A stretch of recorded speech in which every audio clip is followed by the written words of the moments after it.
Armenia के इतिहास में पहली बार कुछ ऐसा हुआ जो इससे पहले कभी देखा नहीं गया, और यह सब कुछ होता देख आर्मेनिया का पड़ोसी यानी अजरबैजान घबराया सहमा बैठा है। और अजरबैजान के इस घबराहट की सबसे बड़ी वजह भारत बना।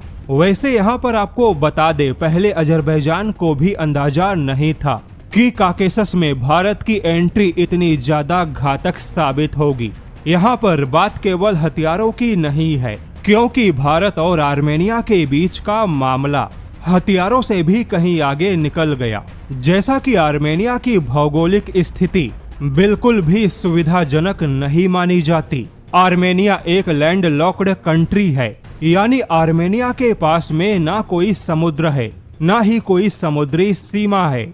वहीं आर्मेनिया बीच में फंसा हुआ देश है, यानी आर्मेनिया के दाएं बाएं तुर्की और अजरबैजान है, जबकि ऊपर नीचे जॉर्जिया और ईरान मौजूद है। और यहाँ पे ध्यान देना होगा कि भारत को अगर आर्मेनिया पहुँचना है या भारत के हथियारों को आर्मेनिया पहुँचाना है, तो फिलहाल में केवल ईरान वह देश है जहां से होकर भारत के हथियार आर्मेनिया पहुंचते हैं। भारत का कोई भी सामान या कोई भी हथियार सीधे आर्मेनिया नहीं जा सकता। और अभी तक की स्थिति कुछ ऐसी थी कि भारत के कोई भी हथियार पहले ईरान के बंदर अब्बास पहुंचाए जाते हैं, फिर वहां से चाबहार बंदरगाह होते हुए जमीनी मार्ग से आर्मेनिया पहुंचाया जाता है, क्योंकि तुर्की और अजरबैजान जमीनी या आसमान के रास्ते कहीं से भी भारत के हथियारों को आर्मेनिया में जाने का रास्ता नहीं देंगे।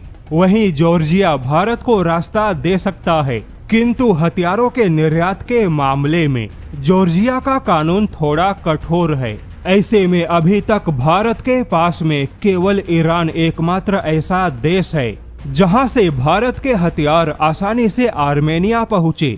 लेकिन जैसा कि अमेरिका ईरान युद्ध ने बंदर अब्बास और चाबहार बंदरगाह के रास्ते को बहुत ही भारी नुकसान पहुंचाया है, यानी आर्मेनिया पहुंचने का भारत का आसान ईरानी रास्ता अब लगभग बंद हो चुका है।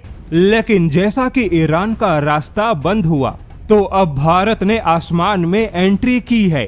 खबर कुछ ऐसी है कि भारत के सहयोग से भारत के एक और मित्र वियतनाम के साथ आर्मेनिया के बीच में पहली बार सीधे हवाई ट्रांसपोर्ट की शुरुआत होगी। यानी भारत यहां पर आर्मेनिया के हवाई ट्रांसपोर्ट को अपने उन मित्र देशों के साथ में कनेक्ट कर रहा है, जहां से भारत के लिए एयर कॉरिडोर बनाना आसान होगा।